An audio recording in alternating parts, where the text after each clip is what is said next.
তোমাদের সবাইকে দাদার কাস্টমার স্বাগতম জানাই। এই ভিডিওতে ক্লাস 9 এর দ্বিতীয় পর্যায়ক্রমিক মূল্যায়নের বাংলার একটি মডেল কোশ্চেন সেট নিয়ে আলোচনা করব। দেখো, দ্বিতীয় পরীক্ষা তোমাদের বাংলায় নাম্বার থাকবে 40, সময় থাকবে 1.5 ঘন্টা। বিভাগ কয়ে দেখো শর্ট প্রশ্ন রয়েছে 15টি। তো এখানে বলা হচ্ছে, দেখো 1 নাম্বার, চণ্ডী থেকে হুতুম। হুতুম বলতে কি বোঝানো হয়েছে? দেখো, কতে আছে কালী প্রসন্নকে, প্রেমেন্দ্র মিত্রকে, বিবেকানন্দকে। সঠিক উত্তরটি হবে কালী প্রসন্নকে বলা হয়েছে। নেক্সট প্রশ্ন 2 নম্বর, চুল তার ভাসে, এখানে কার চুল ভাসে? ক দেখো রূপসীর, খ কেশবতী কন্যার, গ নাম্বার গায়ের বধূ। সঠিক উত্তরটি হবে দেখো কেশবতী কন্যার। নেক্সট 3 নম্বর, তোমার পথের একঘেয়েমি দূর হতে পারে। পথের একঘেয়েমি দূর হতে পারে কার? কতে আছে দেখো মিস্টার স্টাডির, খতে আছে ডক্টর মুলারের, গতে আছে মিস নোবেলের। অ্যান্সার হবে দেখো মিস নোবেলের। নেক্সট, তুমি ভুল টাকা দাও নাই তো? রাধারানীর এমন সন্দেহের কারণ হলো, ক পয়সা হিসেবে আকারে বড় এবং চকচকে ছিল ভদ্রলোকের দেওয়া 1 পয়সা, ভদ্রলোক ভুল করে বেশি টাকা দিয়েছিল। গ নাম্বার, পয়সা হিসেবে আকারে বড় এবং চকচকে ছিল ভদ্রলোকের দেওয়া 4 পয়সা। এখানে কত পয়সা দিয়েছিল দেখো 4 পয়সা, তার জন্য অপশন নাম্বার দেখো এখানে গ নম্বর অপশন হবে, পয়সা হিসেবে আকারে বড় এবং চকচকে ছিল ভদ্রলোকের দেওয়া 4 পয়সা। নেক্সট 5 নম্বর প্রশ্ন দেখো, রাধারানীদের সম্পত্তির অর্থমূল্য কত ছিল? ক 10 লক্ষ টাকা, খ 5 লক্ষ টাকা, গ 11 লক্ষ টাকা। আমরা গল্পেতে পড়েছিলাম যে 10 লক্ষ টাকার কথা বলা হয়েছিল। নেক্সট দেখো 6 নম্বর, কে এইখানে এসেছিল অনেক বছর আগে?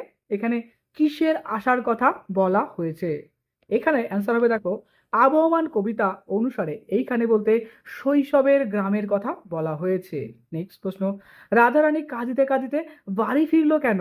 উত্তর হবে দেখো সেদিন প্রচন্ড বৃষ্টির কারণে রথের মেলা ভেঙে গিয়েছিল। কারণ প্রচন্ড বৃষ্টি পড়েছিল, যে কারণে রথের মেলা সেভাবে আর হয়েছিল না, অর্থাৎ ভেঙে গিয়েছিল। যে কারণে রাধারানীর বনফুলের মালা কেউ কেনেনি, সে বনফুল নিয়ে গেছিল, বনফুলের মালা সেটা কিন্তু সেভাবে বিক্রি হয়নি। তো তার বনফুলের মালা কেউ কেনেনি বলেই সে দুঃখে কাঁদতে কাঁদতে বাড়ি ফিরেছিল, কেন তার অভাব ছিল যে পরিবারের, তাই না?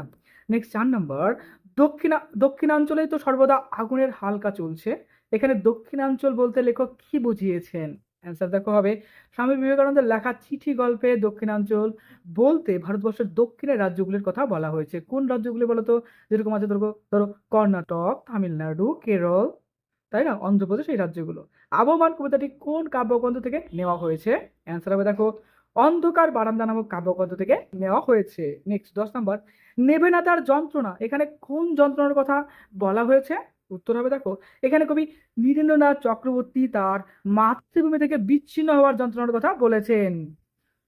কবি যখন তার মাতৃভূমি থেকে বিচ্ছিন্ন হয়ে যাচ্ছিলেন, অর্থাৎ চলে আসছিলেন, সরে যাচ্ছিলেন, তখন কিন্তু তার একটা যন্ত্রণা সৃষ্টি হচ্ছিল, তাই না? সেই যন্ত্রণার কথা কিন্তু এখানে বলেছেন, তাই না? নেক্সট প্রশ্ন, সন্ধি বিচ্ছেদ করো দুরন্ত।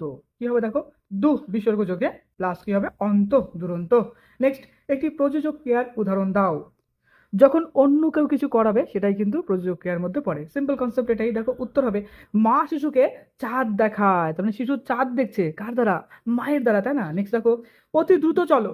দ্রুত কোন ধরনের বিশেষণ? অ্যান্সার হবে দেখো ক্রিয়া বিশেষণ। নেক্সট প্রশ্ন, সমধাতুজ ক্রিয়ার একটা উদাহরণ দাও। উত্তর কি হবে দেখো এক ঘুম ঘুমাও। সমধাতুজ একই রকম, দেখো ঘুম ঘুমাও, ঘুম ঘুমাও। নেক্সট, অস্ফুট শৈশবকালে যেন রে আমার, শৈশবকাল পদটি কি ধরনের বিশেষ্য? উত্তর হবে দেখো শৈশবকাল পদটি অবস্থাবাচক বিশেষ্য। আচ্ছা চলো নেক্সট প্রশ্ন, বিভাগ ক্ষয়ের। দেখো, তোমাদের মোস্ট ইম্পর্টেন্ট বাংলা কোশ্চেনের সাজেশন দিয়েছি, অবশ্যই পরীক্ষার জন্য সেটা খেয়াল করবে, কারণ সামনে পরীক্ষা, এখন মন দিয়ে পড়বে। আমি একটাই কথা সবসময় তোমাদেরকে বলতে থাকি যে প্রত্যেকটা গল্প, কবিতা, ছোট গল্প যা আছে তার ক্লিয়ার কনসেপ্ট ক্লিয়ার করো, একদম ভালো করে বোঝো এবং নিজের মতো করে সেটা বানানোর চেষ্টা করো। পরীক্ষায় যাই আসুক কোনো প্রশ্ন ছেড়ে এসো না, মন দিয়ে প্রাণ দিয়ে সেটাকে নিজের ভাষায় সে গল্প বা কবিতা রিলেটেড বানিয়ে লিখে দিয়ে আসো, তবেই না একটা ভালো রেজাল্ট হবে। আর তোমার কাছে আমি একটা অনেক ভালো রেজাল্ট চাই। দেখো, এই প্রশ্নগুলো অবশ্যই তুমি তোমার বই থেকে সলভ করার চেষ্টা করবে, এগুলো কিন্তু মোস্ট ইম্পর্টেন্ট প্রশ্নের মধ্যে পড়ে। আমি আরো অনেকগুলো সেট তোমাদের জন্য বানিয়েছি, অবশ্যই সেগুলো খুব তাড়াতাড়ি আপলোড করে দেবো। দেখো, যে কোনো 2টি প্রশ্নের উত্তর দাও। আমি এখানে অনেকগুলো প্রশ্ন দিলাম। বাঙালির ইংরেজি চর্চা বন্ধ করার সময় এখনো আসেনি, ব্যাখ্যা করো।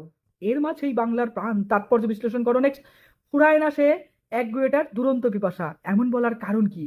নেক্সট, মা এখন কি হবে বক্তাকে একথা বলার কারণ কি? নেক্সট প্রশ্ন, যেগুলো 2টি প্রশ্নের উত্তর দাও। দেখো নাম্বার রয়েছে কত 3 করে। ক নাম্বার, তুমি ঘরে আসিয়া দাঁড়াও, আমার আলো জ্বালিয়া দেখি টাকা কি পয়সা, কে কখন এই কথা বলেছেন? আলো জ্বলার পরের ঘটনা ব্যাখ্যা করো। নেক্সট, লাল লাল বটের ফলের ব্যথিত গন্ধের ক্লান্ত নীরবতা তাৎপর্য ব্যাখ্যা করো।